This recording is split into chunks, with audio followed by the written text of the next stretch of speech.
diceritakan ketika Rasulullah Muhammad SAW mendengar bahwa orang kafir Mekah telah melanggar perjanjian, berangkatlah Rasulullah dengan 10.000 pasukan menuju Mekah. Sementara itu di Mekah, orang kafir Quraisy, mereka sedang terjadi perdebatan hebat. Mereka berpikir keras apa yang harus dilakukan ketika Muhammad menyerang mereka. Abu Sufyan berpikir keras. Tak lama kemudian datanglah Abbas menemui Abu Sufyan dan mengabarkan kepada orang Mekah agar sebaiknya minta perlindungan kepada Rasulullah.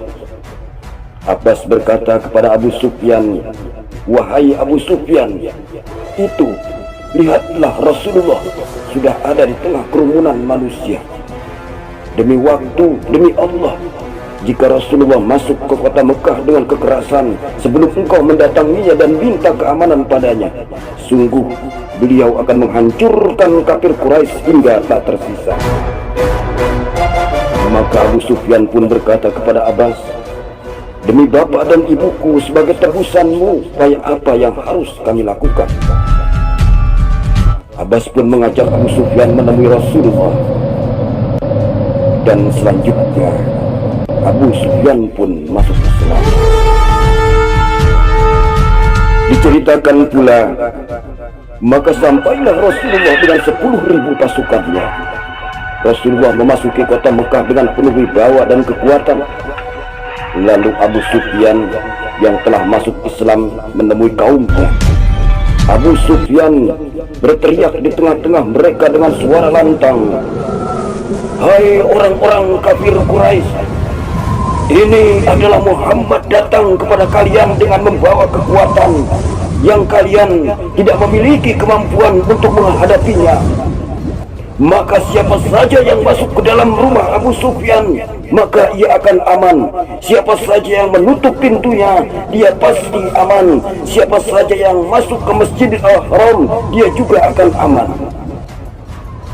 Mendengar Abu Sufyan dengan suara lantang, orang kafir Quraisy pun mengurungkan perlawanan kepada kaum muslim. Sementara itu Rasulullah SAW pun melanjutkan perjalanannya memasuki kota Mekah dengan tetap waspada. Beliau memerintahkan pasukannya dipecah menjadi 4 kelompok dan diinstruksikan supaya tidak boleh berperang, tidak boleh menumpahkan darah kecuali dalam keadaan tepat.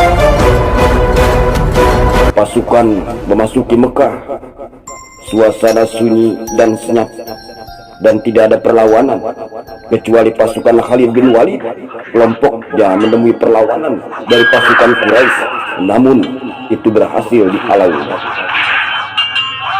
Selanjutnya Rasulullah SAW pun turun dari kudanya, berdiri sebentar dengan mengambil tempat yang paling tinggi, kemudian berjalan ke Ka'bah, lalu tawaf di Baitullah sebanyak 7 putaran. Lalu Rasul memanggil Utsman bin Talha, memintanya membukakan pintu Ka'bah. Beliau berdiri di pintu Ka'bah sambil dikelilingi para sahabat dan beliau pun berkhutbah. "Tidak ada Tuhan selain Allah, tidak ada sekutu baginya. Dialah yang telah menepati janjinya dan memenangkan hamba-Nya serta menghancurkan Ahzab dengan sendirinya. Ingatlah, setiap kemuliaan, darah atau harta seluruhnya berada di bawah 2 telapak kakiku, kecuali tabir Baitullah dan memberikan lindung orang yang haji. Ingatlah, korban pembunuhan karena kekeliruan menyerupai pembunuhan yang sengaja dengan cemeti dan tongkat, maka di dalamnya ada dia tebusan yang berat, yaitu 100 ekor unta yang 40 diantaranya tengah bunting tua. Hai kaum Quraisy, sesungguhnya Allah telah menghilangkan dari kalian persaudaraan jahiliyah serta pengagungan kepada nenek moyang. Manusia berasal dari Adam dan Adam berasal dari tanah. Ya ayuhan nas, inna khalaqnakum min zakari wal unsa wa ja'alnakum syu'uban wa qabaila lita'arafu. Inna akramakum indallahi atqakum, innallaha alimun khabir. Hai manusia, sesungguhnya kami menciptakan kamu dari seorang laki-laki dan perempuan, dan menjadikan kamu berbangsa-bangsa dan bersuku-suku, supaya kamu saling kenal mengenal. Sesungguhnya orang yang paling mulia di antara kamu adalah orang yang bertakwa. Sesungguhnya Allah Maha mengetahui lagi Maha mengenal. Lalu Rasul pun bertanya kepada kaum Quraisy, hai orang kafir Quraisy, apa pendapat kalian tentang perlakuanku kepada kalian? Mereka pun menjawab, sungguh baik ya Rasulullah, sungguh baik ya Rasulullah, jawab orang kafir Quraisy. Maka Rasul pun menjawab, pergilah kalian semua aku bebaskan. Rasulullah pun masuk ke dalam Ka'bah. Rasul melihat di dinding Ka'bah banyak gambar malaikat dan nabi-nabi, dan memerintahkan kepada sahabat untuk menghapusnya. Beliau pun melihat patung wanita dari kayu, beliau pun memecahkannya. Kemudian beliau menunjuk patung dengan tongkatnya sambil membaca, wa qul ja'al haqqu wa zahaqal batil innal batila kana zahuqa, dan katakanlah yang benar telah datang dan yang batil telah lenyap. Sesungguhnya yang batil pasti lenyap.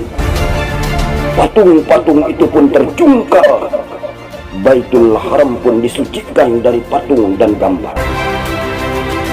Rasulullah tinggal di Mekah selama 15 hari dan sekaligus memahamkan penduduk Mekah dengan Islam. Pembebasan kota Mekah tanpa perlawanan telah sempurna. Setelah itu, tidak satu pun perlawanan yang muncul dari dalam daulah Islam, kecuali di daerah Hunain dan Taif.